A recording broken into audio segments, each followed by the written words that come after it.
Біздің ұйышма аталар Бүтін дүния татар яштары форум, Всемирный форум татарской молодежи называется. Вот. Хотели назвать Вселенский, но еще татар не нашли в других планетах. Поэтому пока Всемирный. Вот, Айрат у нас зампред, кандидат наук исторических и один из тех людей, которые выводит историю в публичное пространство. Вот. Почему выбрали тему федерализма? Не ищем будет тему на сайдадах. Вообще все понимают по-татарски? Все понимают? Кто не понимает? Есть такие? Один человек, да? Аудитория так вообще говорят по-татарски типа не знает в Казани. Все знают. Вот. Почему такую тему выбрали? Потому что в последнее время и в СМИ, и вообще между собой, да, много разговоров про договор, про институт президентства, федерализм, суверенитет, что это нам дает. Каждый спрашивает, сколько нам на карту будет приходить деньги или не будет от этого договора. Вот такие вопросы возникают все время. Как-то люди меркантильно как-то смотрят на все это и вообще иногда совершенно не понимают, что к чему. И мы тогда подумали в Фейсбуке в обсуждении, я говорю, во всей этой истории один только вывод: нам не хватает публичного обсуждения этих вопросов и вообще объяснения людям, для чего, зачем, почему. И вот Айрат, как один из идеологов форума, человек, который, в принципе, хотя он не любит, когда его хвалят, в общем, одни из наших мозгов, вот, больших и умных, вот решили взять и на эту тему сделать лекторий. Айрат Файзрахманов, кандидат исторических наук. Да, я продолжу еще, почему мы все-таки эту тему взяли. Почему эту тему взяли? Потому что действительно постоянно идет обсуждение в интернете. У людей складывается иногда какое-то неверное представление о федерализме. Очень часто ставят знак равенства между федерализмом и сепаратизмом, да. И даже дальше уже говорят об том, что федерализм — это путь там, к развалу страны и так далее. Наша страна называется как? Да? Российская Федерация, и федеративная основа — это вот фундамент страны, и наоборот, укрепляя федеративные отношения, на наш взгляд, мы укрепляем и фундамент такой страны, как Российская Федерация. Вот чтобы тоже не было кривотолков таких, мы тоже эту тему решили поднять. Ну и сам я лично писал диссертацию о становлении федеративных отношений в России, на территории бывшей Российской империи. Я писал о проблеме государственного устройства на национальных съездах западных регионов России. И один из выводов, да, моей диссертации состоит в том, что народы России в 1917 году громогласно на своих съездах заявили, что страна, что Россия должна быть федеративной, что должны быть национальные автономии, и что это есть путь к дружбе, к укреплению страны. Но вы знаете, в 2018 году все сложилось по-другому. В пылу гражданской войны народы тоже многие отошли от идеи федерализма, но и страна трещала по швам. Вот я писал о национальных съездах, о федеративных основах государства, как это все появлялось. Поэтому тоже эта тема для меня родная. И помимо 2017 года я стараюсь интересоваться в целом федеративными отношениями в мире. А федеративные отношения в мире, они очень разные. На самом деле, вот мы говорим Российская Федерация, да, федерация, ну, нет такого стандарта, да, что федерация должна быть такой. Да. Федерации очень разные. Вот если говорить о федерации, так, в нескольких цифрах, да, несколько цифр. Вообще в мире мало государств федеративных. Это кажется, ну, плохо, да? На самом деле это не так. 28 стран и 40% населения.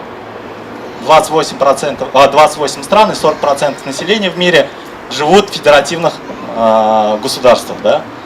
Это одна цифра. Практически половина земного шара — это федеративные государства. То есть практически все крупные по территории государства, они или федеративны, или стремятся к федеративному отношению. Вот нам часто ставят в пример, что Китай — это та страна, это вот жесткое унитарное государство, и она показывает свою экономическую эффективность, и значит нам не нужна федерация, наоборот, нужно стремиться к китайской модели. Так вот, Китай тоже имеет некие федеративные тенденции, у них тоже есть дискуссия относительно дальнейшего развития именно формы государственного устройства. Возможно, когда-то это выльется федеративное государство, но так или иначе, в Китае, который нам ставит пример как унитарное государство, идут процессы децентрализации. То есть наоборот, отход от жесткой централизованной модели управления. Вот. 28 стран, 40% населения, 50%, так скажем, площадей государств — это федеративные государства. Вот какие государства? Давайте попробуем. Ну, всего лишь, так скажем, 3 раза надо по пальцам, да, посчитать. Какие государства? Ну, я вот вам задаю вопрос. Какие государства федеративные? Ну, США, да, банально. Еще? ФРГ, да, Германия. Еще? Британия, ну, в какой-то мере стремящаяся к федеративным отношениям, но среди 28 в этом списке их нет. Швейцария, ну, конфедеративная страна, но некоторые относят и федеративной, да, стране. По разным специалистам. Давайте что-то экзотическое. Бразилия, да, Таиланд нет. Но близко уже к Таиланду. Испания стремится к федеративным отношениям. Сейчас я об Испании тоже скажу. Индия, да, ну, можно сказать, что немного так экзотично, да, Индия и федерация, оказывается, да. Достаточно федеративного отношения развита на самом деле страна. Еще Мексика, да, круто. Вы в Википедии уже смотрите? Эмираты, да, Арабские Эмираты, правильно, отлично. Но вот в Таиланде сказали, да, близко, вот рядом Индонезия, она тоже практически федеративная страна. Практически это означает, что есть страны, которые в своих конституциях не прописывают, что государство является федеративным, но по факту, по взаимоотношениям, по уровню децентрализации, по уровню там налоговых отчислений и так далее, сейчас я о признаках тоже федерации скажу, они являются, по сути дела, федеративными. Просто вот Индонезия так сложилась исторически, что федерация, это в какой-то мере у них идет ассоциация с колониализмом. И поэтому немножко Индонезия как-то от этого слова открещивается, федерация. Да? Испания немножечко тоже в силу исторических причин открещивается от слова федерация, но имея в своем составе очень сильные автономии, да, которые имеют большой круг полномочий, Испанию некоторые тоже исследователи уже относят к федерации. Но из таких, я не знаю, экзотических, например, Микронезия, такое слышали, да, страна есть островная федерация, да, Сент-Невис, там, да, маленькое государство, расположено на 2 островах, всего лишь 2 субъекта федерации у них, 2 острова.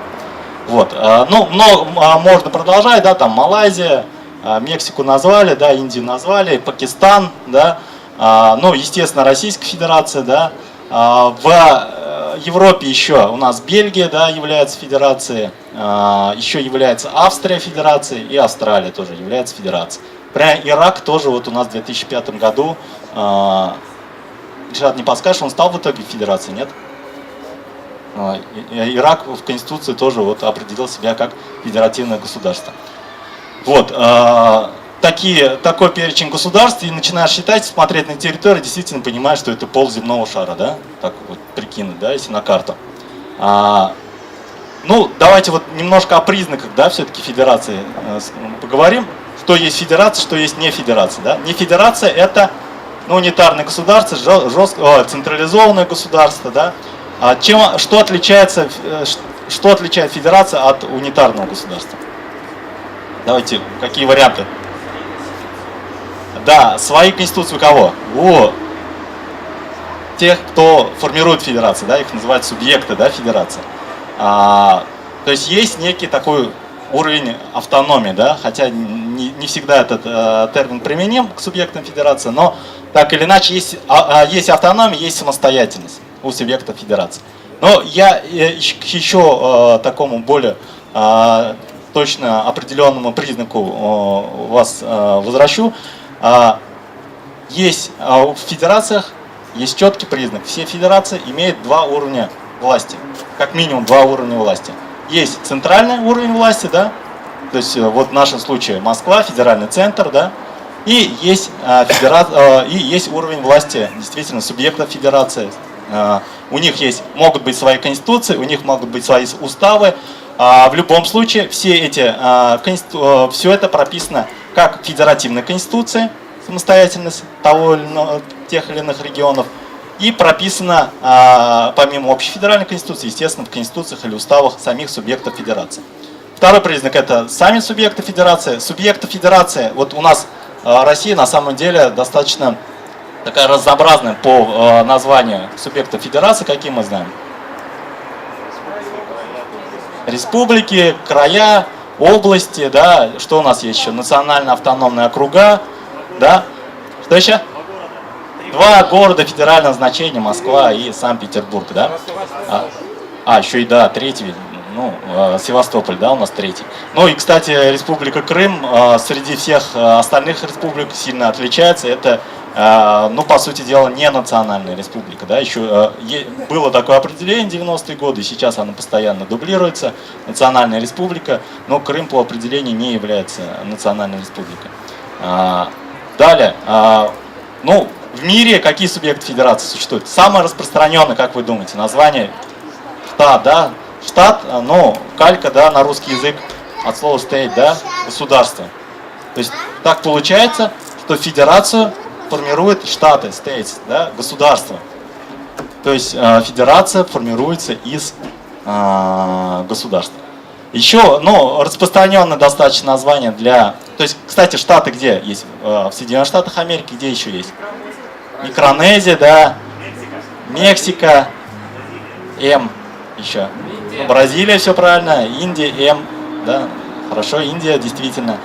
Кстати, в Индии 2 штата имеют особый статус, Джамму и Кашмир. Вот чем-то похожий на Республику Татарстан, когда мы говорим о договоре разграничения полномочий, да, о неком особом статусе. Так вот, есть страны на самом деле, и это часто ставят часто говорят, что вот таких федераций, где были бы особые статусы, это практически их нет. На самом деле это достаточно частая практика, не только в Индии, но и в других странах.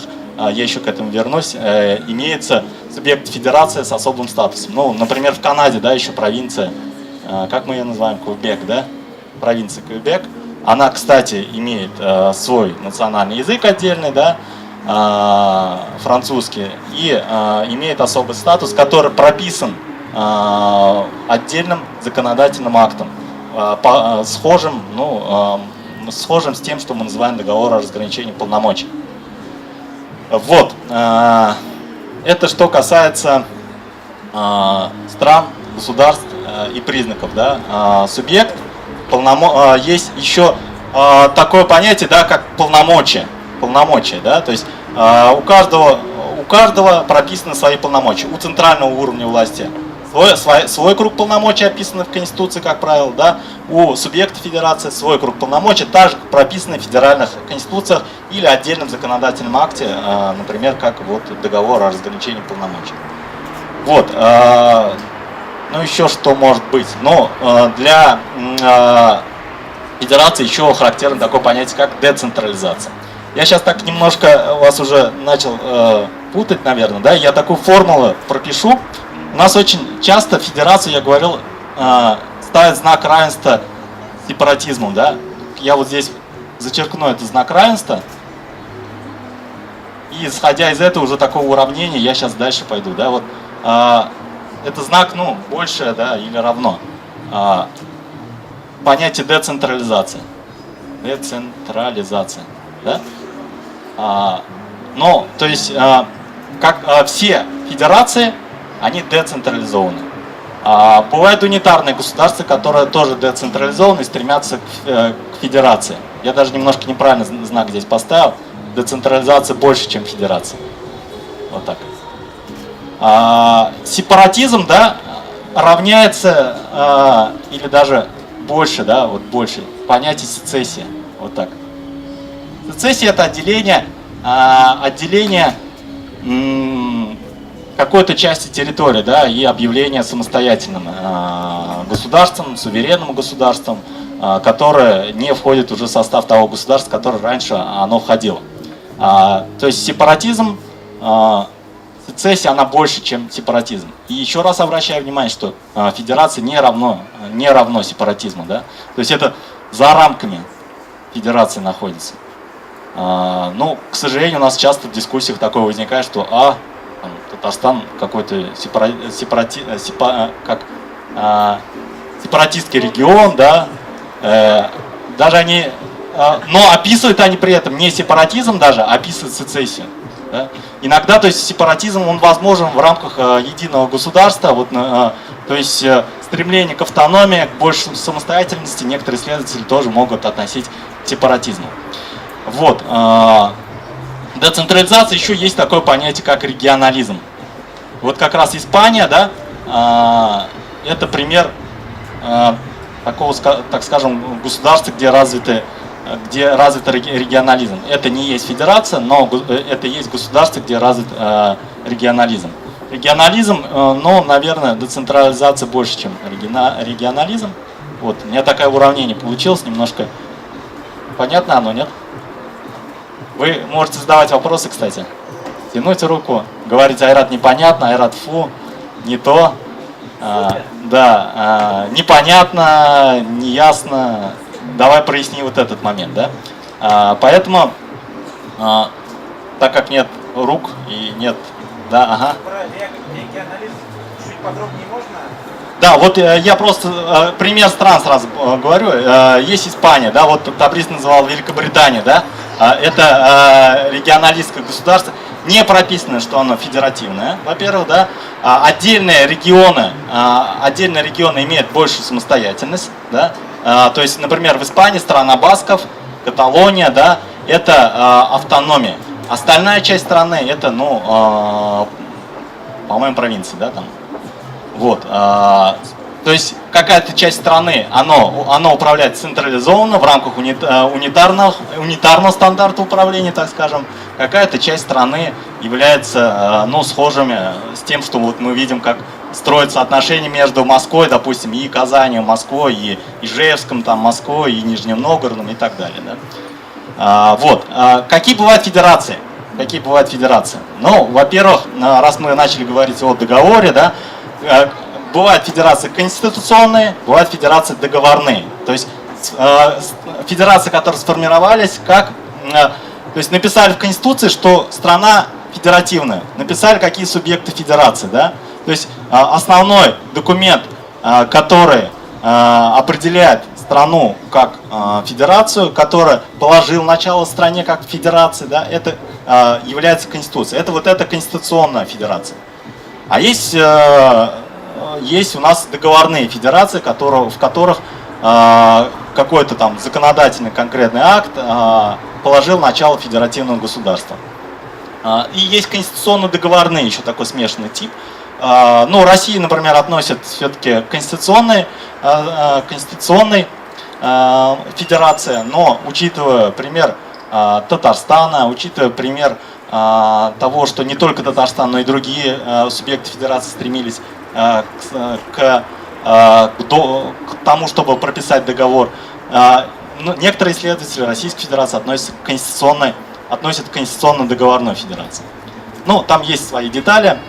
Вот. Конституционно-договорная и конституционно-договорная федерация. Вот таких три типа федерации. Что лучше, нельзя сказать, да? Ну, нет таких конкретных примеров, что именно договорная федерация или конституционная федерация, она лучше, она более лучше скрепляет государство. Нет, то есть разные примеры. Например, Чехословакия, да, федерация, состоявшая из двух субъектов, в итоге она являлась конституционной федерацией, в итоге, да, распалась. Югославия также являлась конституционной по определению, да, федерацией, она тоже распалась. Да. Соединенные Штаты Америки относят к договорной федерации, да. Соединенные Штаты Америки у нас существует уже более 200 лет, да. ФРГ, то Федеративная Республика Германия, когда она зарождалась, да, будучи еще Германской империей, она тоже свои основы формировала на основе вот, договора. Как лучше? Договор или договор? Договор, ладно, ухо не режет. Вот, такие федерации у нас существуют. Еще федерации существуют симметричные и асимметричные. Но начну с симметричных, да, то есть все субъекты федерации называются одинаковыми, да, имеют одинаковый статус, имеют одинаковый круг полномочий. Да. Я о чем сейчас говорю? Например, Австрия, Австралия, да, то есть там субъекты имеют одинаковые полномочия, и это все прописано в Конституции. В Конституции Российской Федерации прописано, что что государство является по сути дела, симметричной федерацией. Все субъекты федерации имеют одинаковый круг полномочий, но по факту немножечко по-другому все-таки получается. И опять же, многие исследователи относят Россию к асимметричной федерации. Асимметричной федерации даже гораздо больше на самом деле. То есть какие-то субъекты федерации имеют больший круг полномочий, чем другие. Они более самостоятельные, они решают больший круг вопросов. Да? В России такое есть? Да, мы видим на примере Татарстана, такое присутствует. Да? Но это не является антиконституционным, просто на самом деле Республика Татарстан берет на себя наибольший, так скажем, круг полномочий, который возможно по Конституции. Какие-то субъекты федерации не наполняют то содержание, которое прописано в Конституции, полноценным содержанием, не наполняет содержание, да, вот это, которое прописано в Конституции. Вот. Асимметричная федерация — это, например, подскажите мне, асимметричная федерация. Ну, вот я Россию-то сказал, да. Но ФРГ тоже можно частично отнести к асимметричной федерации, хотя там официально все субъекты федерации там одинаковые, но, например, Бавария немножко имеет больше круг полномочий. У них тоже есть документ, похожий на договор о разграничении полномочий, да. Что еще? Ну, да, округ Колумбия, да. По-моему, Вирджиния, да, там имеет тоже какой-то отдельный статус. Где у нас испанский язык так немножко присутствует на официальном уровне? В каких штатах? Луизиане, да, Луизиана тоже имеет немного такой... Испанский язык в Луизиане или французский? Французский, да. Луизиана тоже имеет такой особый статус, поэтому можно говорить о США как о симметричной федерации. Опять же, нет конкретной тенденции, которая бы говорила, что асимметричная федерация лучше или хуже, чем симметричная федерация. По-разному складывается, исторические условия складываются совершенно по-разному. Да? Кстати, я один признак не сказал про федерации. Как правило, федерация — это страны большие по территории. Да? Не считая Микронезию там, и несколько островных федераций. Да? В основном все федерации, они большие по территории. И федерации еще, к тому же, это, как правило, все страны с населением выше 100 миллионов, являющиеся демократическими, по сути, по факту, да, они являются демократиями. Они являются федерациями. Исключение там, Япония, да, только. Япония, тоже стремится к децентрализации. И имеет некие такие федеративные черты. Есть, кстати, провинции, которые у них имеют больший статус. Так, я вас уже так утомил немножечко. Надо бы чем-то размяться и задать несколько вопросов вам, аудитория. Такой вопрос относительно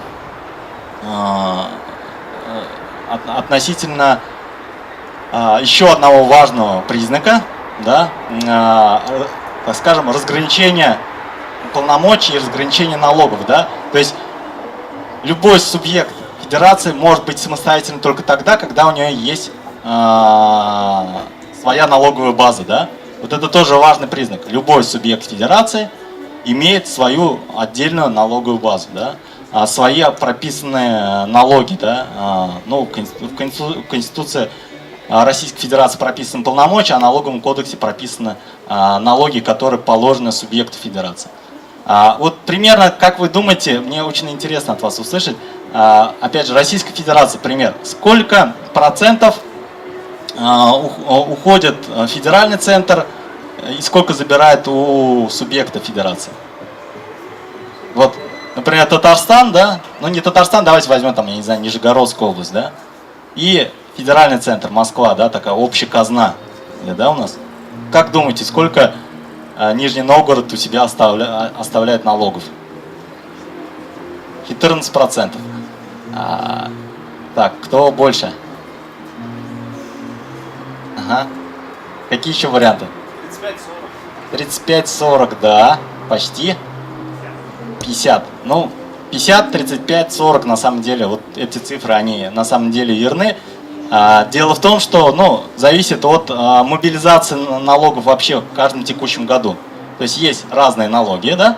Какие-то налоги собираются в один год больше их, больше объем собирается, в какой-то год налогов собирается меньше. Там, да? Допустим, НДПИ, который является федеральным налогом, его собрали меньше, потому что, ну, нефть в цене упала, да? Соответственно, соотношение в сторону налогов, которые остаются субъекту федерации, она становится чуточку побольше, да? Вот Татарстан, если мы говорим, были года, когда 73-75% отправлял в федеральный центр, но прошлый год 66%, да?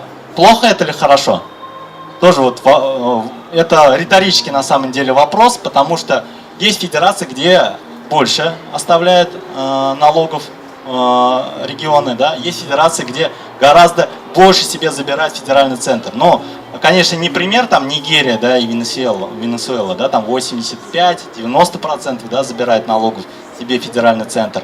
Но все же, например, вот у нас, я забыл сказать, что у нас в Казани очень сильно школа, так скажем, изучения федерализма, да, в Казанском федеральном университете это Медхат Фарукшин, да, в Академии наук это Хоменко, мой научный руководитель Индус Рязакович Тагиров, который тоже имеет отношение, так скажем, к истории с договором и с тем, что Татарстан, так скажем, поставил на рельсы, он любит повторять всегда, да, поставил на рельсы Российскую Федерацию, на федеративные рельсы России, да. Так вот, у нас сильная школа федеративная, и вот один из вот мною перечисленных исследователей, Вадим Хоменко, академик Академии наук Республики Татарстан, он очень интересную такую статью написал, в котором попробовал пересчитать налоги вот если бы у нас было немецкое законодательство, да, если бы у нас налоги были бы так, как в Германии, да, так вот он посчитал и примерно получилась примерно такая же цифра, да, что в Германии примерно так же остаются налоги у регионов примерно в таком же количестве, там от 55 там, до 60%, опять же все зависит от каждого текущего финансового года, да, и на самом деле переход регионов там, на немецкую систему, она особо ничего не даст, да. И вот еще один важный момент, да, мы говорим о налогах, которые остаются в регионах, и о налогах, которые уходят в федеральный центр. Но мы знаем, что есть субъекты федерации, доноры. Доноры это кто? Что? Отдает больше, да? Получает меньше. Есть регионы, субъекты федерации, ну их называют так посложенные реципиенты, да? То, ну, больше от федерального центра, да, получает. Пока не ушли, просто да. хотел уточнить. А речь идет именно по факту собранных налогов или вроде как должно быть, потому что мы знаем, что есть налоги, которые лучше собираются, есть налоги, которые собираются хуже. Да, я по факту говорю, я по факту о цифрах, которые там в Росстате могут быть. Но вообще на самом деле с налогами очень так сложно найти четкие цифры, сколько там республика отправила, сколько тот или иной регион отправил в федеральный центр. Они разнятся даже в официальных источниках, потому что есть налоговые и неналоговые доходы. Там еще на территории субъекта федерации существует, ведь у нас ну, присутствует таможенная служба, которая собирает пошлины, да. Есть еще там ряд ну, таких уже чисто налогово-финансовых элементов.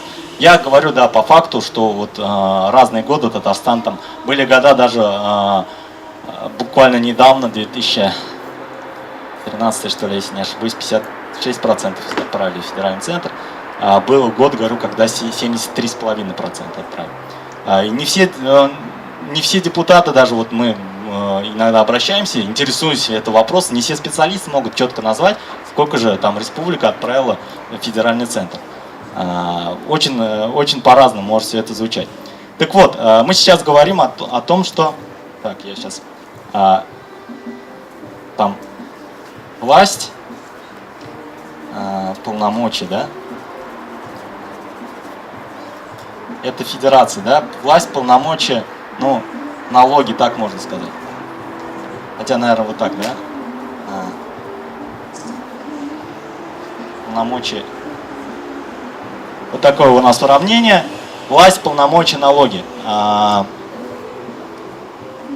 Вот, про налоги я немножко так загнался, вы мне задавайте вопросы. Про налоги я хотел еще сказать, что, естественно, субъекты федерации возвращаются какие-то деньги, да?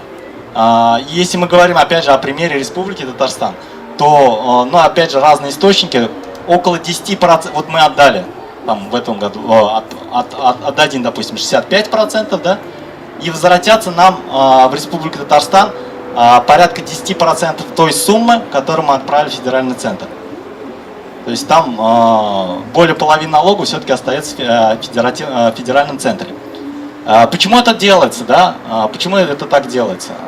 Ну, нельзя сказать, что там Россия такая вот, федеральный центр, он такой неумно поступает, да, что он или специально это делает, чтобы Татарстану было плохо, хуже. Нет, есть такой процесс в федеративных странах, как выравнивание регионов, выравнивание развития регионов. То есть за счет богатых регионов, за счет богатых субъектов развивают другие субъекты. Это, например, проблема очень четко стоит в Германии. Да? То есть богатый Запад Германии, да, он фактически развивает своими налогами восточные земли, да, которые были раньше ГДР, да, являлись Германской Демократической Республикой. Вот. Такая проблема существует и в США, да, какие-то штаты, они являются гораздо более богаты. Например, Калифорния, да, штат Калифорния, он по своему объему экономики, ну, буквально 5-6 стран в мире только равны, больше или равны по объему экономики Калифорнии. Так вот, то есть Калифорния формирует значительную часть бюджета США. В США, кстати, вот такой четкий федеральный налог, который мы часто видим, в фильмах его показывают, да, там, помните же, да, там налоговики приходят, да, и что-то у человека выпрашивают, да? Такие сюжеты бывают, помните? Ну, там гонится, да, налоговый инспектор за человеком, да, какие-то декларации ему вручает, да? Вот это, как правило, инспектор гонится за НДФЛ, как у нас называют, налог на доходы физических лиц. Это чисто такой федеральный налог в Соединенных Штатах Америки, да? Прямой федеральный налог. У нас НДФЛ, например, в Российской Федерации, у нас многие налоги, они распределены, часть уходит в федеральный центр, часть одного и того же налогу уходит региону. Например, тот же НДФЛ, часть это федеративные деньги, часть региональные деньги, да? Часть муниципальные. Вот. Про налоги мы поговорили, да, что все-таки есть проблема выравнивания, и федерации вынуждены, как правило, идут на то, чтобы забрать больше у богатых и отдать бедным. Где-то эта политика ярко выражена, где-то она менее выражена, где-то, например, есть штаты с особым статусом, где вот на федеральном уровне, например, НДПИ собирается как федеральный налог, да, а в случае, например, с Аляской, да, в Соединенных Штатах Америки, да, налог на добычу полезных ископаемых, он остается в Аляске, потому что Аляска такой штат с особым статусом. Вот. То есть, как мы видим, федерация это очень разнообразное, такое разнообразное явление. Федерация не имеет какого-то единого стандарта ни в статусе, ни в собираемости налогов, не, так скажем, в названиях субъекта федерации, не в полномочиях, да, где-то у кого-то очень большие полномочия, у кого-то очень маленькие, да, полномочия. Вот. То есть какие-то страны формально могут называться федерацией, да, но по факту могут иметь больше похожи на унитарные государства. Какие-то унитарные государства больше близки к федерациям и так далее. То есть явления достаточно разные. Я вот рекомендую вам книжечку, если вас заинтересовала тема федерации, она, по-моему, в PDF есть в интернете. «Федерализм ведения», Джордж Андерсон, но издана издательством «Форума Федерации». Да? Здесь очень четко все вот эти циферки прописаны, кто кому сколько отправляет, да, какие полномочия, сколько. Практически много из того, что я рассказал, оно есть в этой книге. Да? Очень рекомендую. Джордж Андерсон, «Федерализм ведения». Федерализм ведения. Так, я, может быть, еще.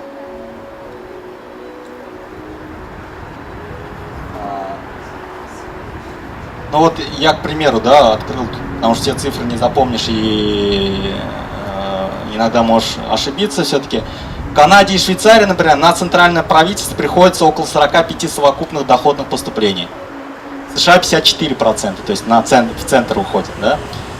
От 60 до 75% совокупных доходов собирает центральное правительство в Австрии, в Австралии, Бельгии, Бразилии, Индии, Германии, Испании.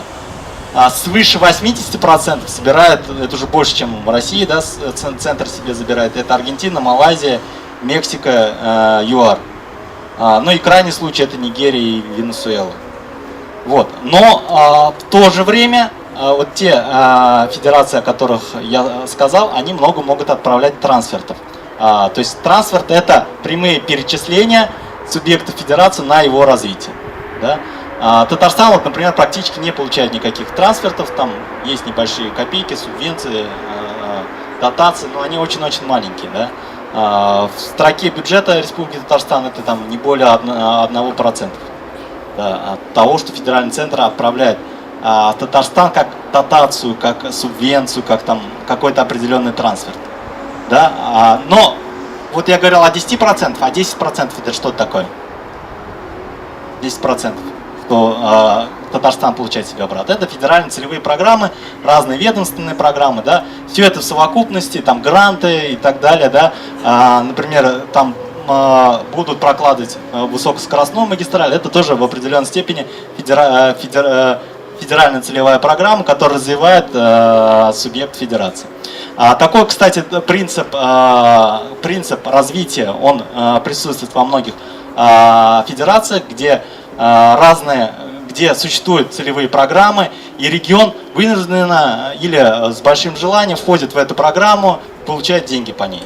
Вот очень часто сетуют на то, что, вот, например, есть федеральная целевая программа там, по развитию садиков, допустим. Да? Татарстану уже не так много нужно садиков, да? И он уже даже садики, которые там 10-15 лет тому назад были построены, он их ремонтирует за счет федеральной программы, потому что надо войти, хоть как что-то получить от федерации. Да? Но Россия там не так на самом деле много создает вот этих целевых программ, там в Германии гораздо больше аккумулируется в целевых программах средств. В Соединенных Штатах Америки больше аккумулируется средств в рамках целевых программ, которые, можно сказать, что они сходны с ПЦП в России. Да? Вот. Но если мы говорим о Российской Федерации, да, все-таки значительно федеральный центр средства оставляет у себя на осуществление федеративных полномочий. Да? Мы знаем, что оборона,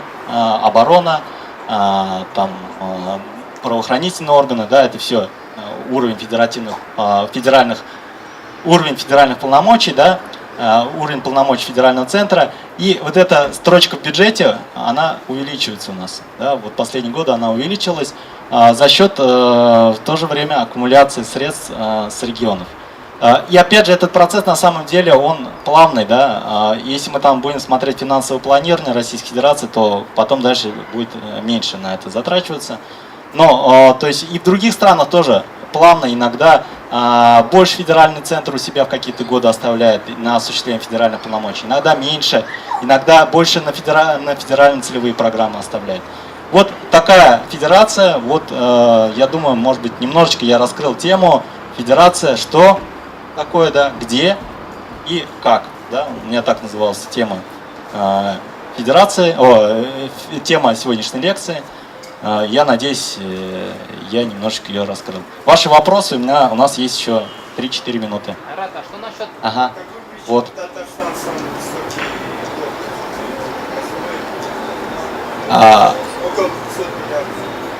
Почему?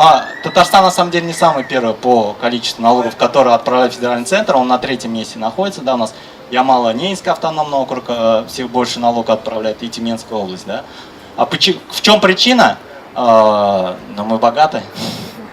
Мы больше производим, мы больше создаем прибыли, да, мы больше мы добываем полезные ископаемые и так далее. Это все вот аккумулируется в такую достаточно большую сумму. Мы не 200 миллиардов отправляем в федеральный центр, мы отправляем практически такую же сумму, сколько и потом федеральный центр тратит в виде дотаций на все субъекты федерации. Вот Татарстан отправил более 600 миллиардов рублей в федеральный центр, а федеральный центр по всей совокупности в виде дотаций, там, Чечне, да, очень часто нам говорят, что вот Чечня там проедает федеральные деньги, да, Якутия, да, там, и так далее. Вот эти все средства, если собрать, это всего лишь примерно равно той же сумме, сколько Татарстан отправляет в федеральный центр.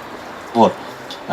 Причины я вроде называл, да, федеральный центр аккумулирует в себя средства для того, чтобы потом федеральные целевые программы осуществлять, развивать субъекты федерации, выравнивать их, но и осуществлять федеральные полномочия, да, там, по обороне, правоохранительным органам, да, это уже у нас по нынешнему положению, да, в Российской Федерации, правоохранительные органы, это уже прерогатива федерального центра, это федеральные органы. Айрат, а вот есть такое понятие, как единое правовое поле, единое правовое пространство. Госсовет очень часто занимается тем, что приводит в соответствие наше законодательство республиканское с федеральным. Есть ли такая практика, да, в других странах? Да. Вот вопрос звучал следующим образом. Есть понятие единое правовое поле, да, в той же там Российской Федерации существует, очень часто акцентирует на это внимание. Нужно соотнести с единым правовым полем татарстанские законы, например. Есть ли такая практика в других странах? Есть такая практика в других странах, и она гораздо более даже может быть развита, да, но эта развитость вот этой практики, да, она немного другая, она более интересная. Там Конституционный суд, в суде могут спорить на равных федеральный центр и субъект федерации. То есть у нас сложно представить, что, допустим, Алтай будет спорить с федеральным центром, да, о том, что, ну, какой-то закон Республики Алтай не подходит под единое правовое поле, да. Бывает, стараются выравнивать. Но, опять же, в тех странах, где выравнивают, там все равно существуют субъекты федерации с особыми полномочиями, которые прописаны в отдельных законодательных актах. Да? И они немного могут выходить за рамки единого правового поля. Так что в этом плане соотношение Татарстана и федерального центра это не есть нечто такое особенное и в мире не существующее. Это очень частая практика. Просто рано или поздно ведь это все исчерпается, все законы будут согласованы с федеральными, и тогда смысл федерализма. Но в любом случае появляются те области жизнедеятельности человека и общества, которые нужно регулировать. Я не думаю, что у наших парламентов станет меньше работы. Вот. Но в этом плане, конечно, там Российской Федерации много поправок, да, принимается. А в Соединенных Штатах Америки там сколько у нас поправок всего? Я все на Ильшата ссылаюсь, потому что он политолог, это его тема на самом деле. Он должен был здесь стоять. Сколько в США поправок в Конституции-то? 29, да, вот. Говорит Артур Галиахметов, которому я скоро на самом деле передам микрофон. И тема его созвучна моей теме. Он будет говорить о татарах в 17 году. Татар тілінде ол тема шулай яңгырый. Татарлар мінді 97 инқилаб, мухтарият, аммилият. Шулай. Бұл теманы ашып берер, Артур. И вот я просто в заключение, да, возвращаясь к 1917 году, да, там, к появлению такого государства, как Советский Союз. Очень часто говорят о том, что вот большевики такие вот, ну, недалекие люди взяли и создали федерацию, которая потом развалилась. Да? Что Ленин и компания взяли и передали полномочия, там, самостоятельность, такую полномочия самостоятельность, которые не должны были передавать. На самом деле это все был достаточно объективный процесс. Федерация, создание федерации в России, это доказано историческим фактом.